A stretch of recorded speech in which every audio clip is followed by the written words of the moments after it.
What's going on, everybody? Hope you're all having a fantastic day today. Now, today I actually have something pretty darn funny that I want to go ahead and show you all, but at the same time, I think it's going to prove a really good point to the overall Call of Duty community. But before we go ahead and get into this specific topic here, I do want to mention, if you all do enjoy the content that you see on this channel and you want a little extra something on the side, I do go ahead and live stream over on Twitch every day besides Sundays, starting at around, I would say 10 a.m. to 11 a.m. Eastern Time. You guys can, of course, find the link to that channel down in the description of this video. We go ahead and play stuff like, Call of Duty Classic, like you see right here, World at War, stuff like Battlefield 2042, been going ahead and grinding out the Battle Pass for that game, actually, trying to get the brand new assault rifle. That thing looks absolutely insane. And of course, a brand new season is dropping for Halo Infinite soon, so we're going to be checking that out within the next couple to a few days, I believe. So, of course, if you guys want to see my opinions on all of this stuff, or just see, these YouTube videos come to life a little bit earlier before they get uploaded, obviously, then by all means, check out my stream. And at the same exact time, I take a ton of pride with being extremely active with chat over there, so it's always a blast. We're always turning up, we're always having tons of fun, and of course it's open lobby, so anybody's allowed to squad up with us when we are grinding out these games. Now, ladies and gentlemen, like I said, today's video is going to be a pretty funny one because UberFacts over on Twitter went ahead and showcased the most negative fan bases on Twitter. And of course, I'm going to put this list up so you all can see what all the fan bases are being ranked as. Now, of course, a lot of these are maybe irrelevant to you, but I just think it's hilarious how Call of Duty is ranked so far at the top. Now, of course, Rihanna is taking the crown when it comes to the most negative fan base on Twitter, but Call of Duty is literally, I'm not even joking, right behind her. Like, COD can take the crown any day it pleases.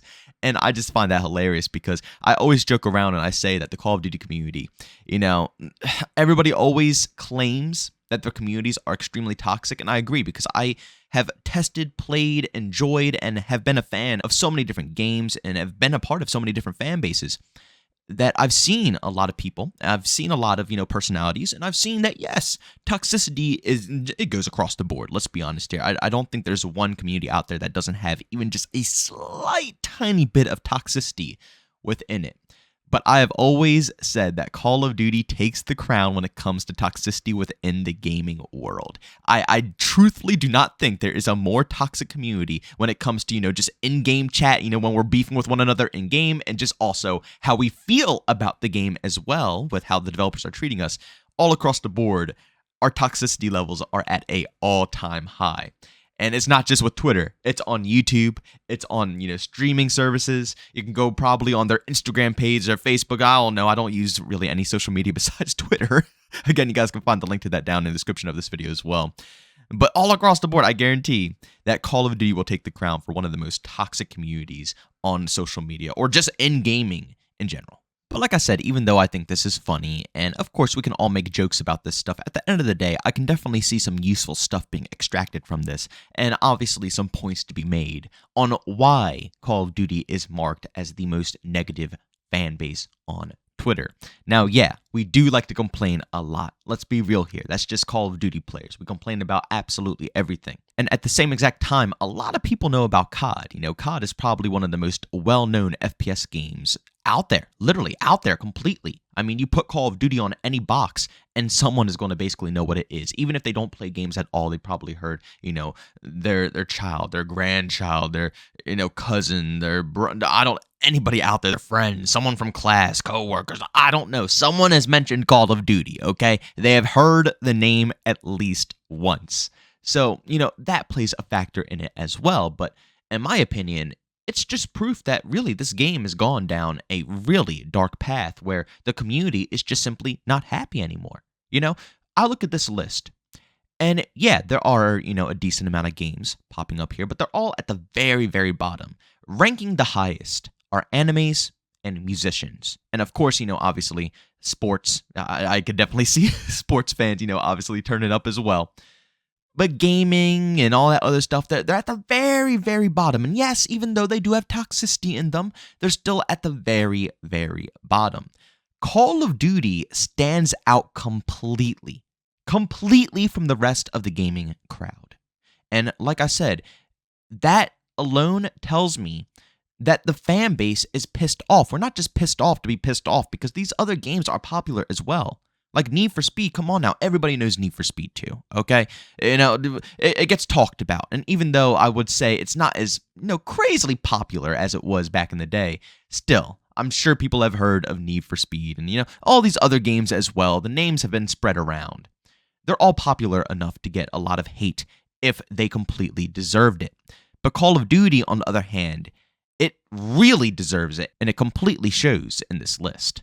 I'm absolutely positive that if the Call of Duty community didn't go through the years and years and years of the abuse that we have been going through with skill-based matchmaking, being neglected by the developers, no communication, absolutely none of our ideas are being listened to, the lack of actual content being introduced into the game, so on and so forth, the Warzone being prioritized over 6v6 completely in every way, shape, or form.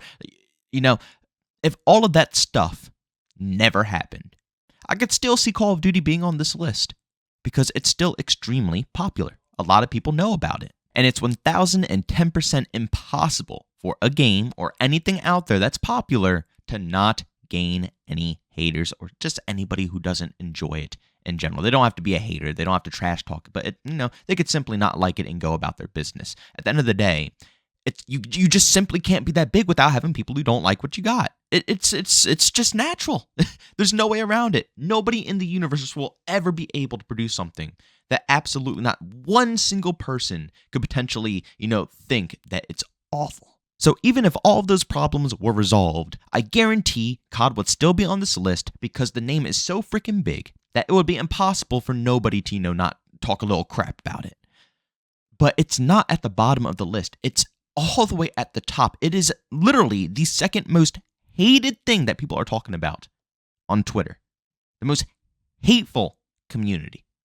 It's not like that for absolutely no reason. In my personal opinion, I think Modern Warzone actually said it perfectly over on Twitter. Now, of course, Warzone isn't really my cup of tea, but everything that he says, in my opinion, transfers over to 6v6 perfectly.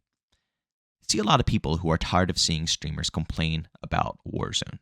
The reason most creators are so fed up with the state of Call of Duty is that we gave our feedback months before launch, and most of it was completely ignored. Frustrated is putting it lightly. And again, like I said, that translates completely over to 6v6. Scratch months. It's been years. We've been giving our feedback on what they need to do to improve the 6v6 side of things and bring more players into the experience and make it fun since Modern Warfare 2019. Okay? Years have gone by and nothing has been resolved. And guess what the outcome is? More people are leaving the experience. And they sit there and they scratch their heads and wonder what's happening while we are sitting here, at this point begging. Because we see what's happening. We know what to do. We know what to change. But they won't take any of that constructive criticism, none of the feedback. And Modern Warzone actually went a little bit further, saying, when people feel unheard, they tend to get louder to ensure they can't be ignored. That's what you see on your timeline daily now. The people you see complain the most tend to care the most and want the best for the entire Warzone and greater Call of Duty community.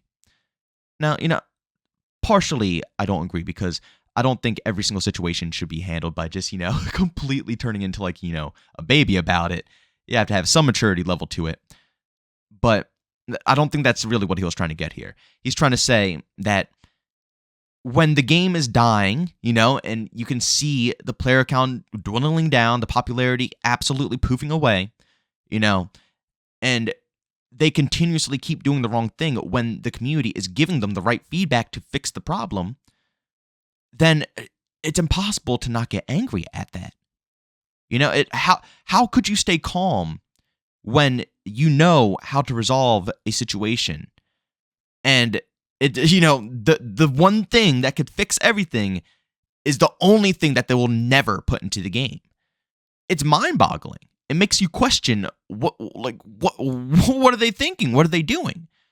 We've seen it time and time again with every other game out there. I mean, I use Battlefield 2042 as an example, but honestly, it's the perfect example of the year. A game that turned out horrible, that had a main direction of Battle Royale, hence why all the maps were garbage at launch, and all of the main features were garbage at launch, and, having specialists, garbage at launch. All of these things were in place because of that. Yet and still, they swallowed their ego, they swallowed their pride. They listened to the community, they heard everybody's feedback, and everything that we have requested has pretty much been introduced into the game. Now, yes, there are still a few things that are being rearranged. And of course, people are going to come and say, well, the class system isn't back. And I keep saying, what do you want them to do? They have to do the middle ground. It's no way of just completely removing them right now without any legal action being taken behind the scenes. So it's either we have no Battlefield ever again because they get into a lawsuit and EA just chalks out Battlefield out of their portfolio, or we just deal with it with 2042 with the middle ground, and we wait and see what they're going to do with the next upcoming game. But the middle ground is still them listening. They understood that we wanted the class system, so they tried to give us the best that they could do within, their own boundaries. Everything across the board, they have listened to us. They have listened. Even in the past, I use Battlefield 5 as an example as well because, my God, that game really pissed me off when they did this. But remember when DICE absolutely changed the time to kill in that game? Basically, overhauling all the weapons, everything that you learned, everything that you mastered has been completely chalked up, and you have to, relearn it all over again. Remember that? Yeah, well, the community didn't like that, and we still fought back. And they could have ignored us. They could have pulled a Call of Duty and just said, deal with it, like, every other development team did. You remember when, Treyarch changed to 150 HP? Now, obviously, I think it's growing on people now, but, it was not hard to change it to 125, and still to this date, I think people would still really enjoy them trying 125 HP. It's just the hardest thing to get them to do. But, DICE swallowed their pride. They had to just take the L. And even though they were a lot more feistier with that game and they said some things that they shouldn't have, they still went ahead and fixed the problems. I mean, things like that is how you get people back into the experience. People actually play Battlefield 5 a ton now, okay? It was one of the worst Battlefield games, and now a lot of people actually enjoy it, and you can ask a lot of different opinions, and people's opinions have completely changed. Mine stays pretty steady. I enjoyed the game more when the Pacific update came out.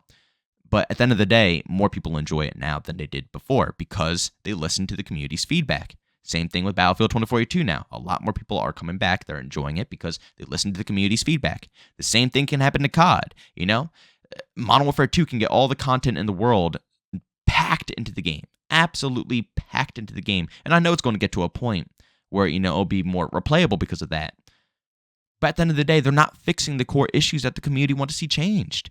Such simple things. Because, at a certain point, I thought they weren't simple because the developers, who made these Call of Duty games were making me feel crazy. Like, these were the hardest things to, actually work on. But after seeing so many different other development teams do way more than what we're requesting out of COD in a blink of an eye, I no longer believe that these things are that drastic of work, especially with how many devs are working behind the scenes, Again, yeah, for us, we don't do this. We don't make games, but for people who have gone to school all of these years to make games and with 3,000 plus devs, you would think that they would have the time to go ahead and do it. I'm not putting the blame on the developers because, again, they're just following what they're being told, but the management are absolute dumbasses. They're completely stupid. The way they handle things is just completely non-logical. And I know the situation these developers are in. I think a lot of us who have worked out there in this world have had to be at some point working under some massive corporation that is telling you how you have to do your job, what you have to do, what you have to say, how you have to handle certain situations, and you just got to simply do it, whether it just seems completely stupid or not. You got to do what they say or you lose your job. Same thing there, man. They love game design, they love game development. They're just doing what they're told, but what they're being told is just completely stupid. The ego needs to drop, or else everybody's going to end up leaving. And the only thing that'll be able to keep Call of Duty alive is a war zone. And of course, I could see that being done. Battle Royale is so strong right now that if they just did a campaign and scrapped 6v6 and Warzone replaced 6v6, I guarantee they would still be able to sell a copy of Call of Duty every single year. But at the end of the day, it sucks for all of us, the hardcore fans. We would end up having to go somewhere else, find new games, and that's basically what we're doing right now anyways, because we still get neglected on a day-to-day basis. Even with 6v6 still present in current COD, we just simply cannot get any love and passion driven into that side of the experience. But, ladies and gentlemen, thanks so much for checking out this video. If you enjoyed it, make sure to leave a like button. If you hate it, leave a dislike. Also, if you're brand new, enjoy the content, don't forget to subscribe with that notification button. Also, want to chat with me, this to do so, Twitter and Discord, both linked down in the description. And also, want to catch me with live streams of video games over on Twitch, with that in the description as well. But guys, thanks so much for tuning in. See you on the next one. Peace out.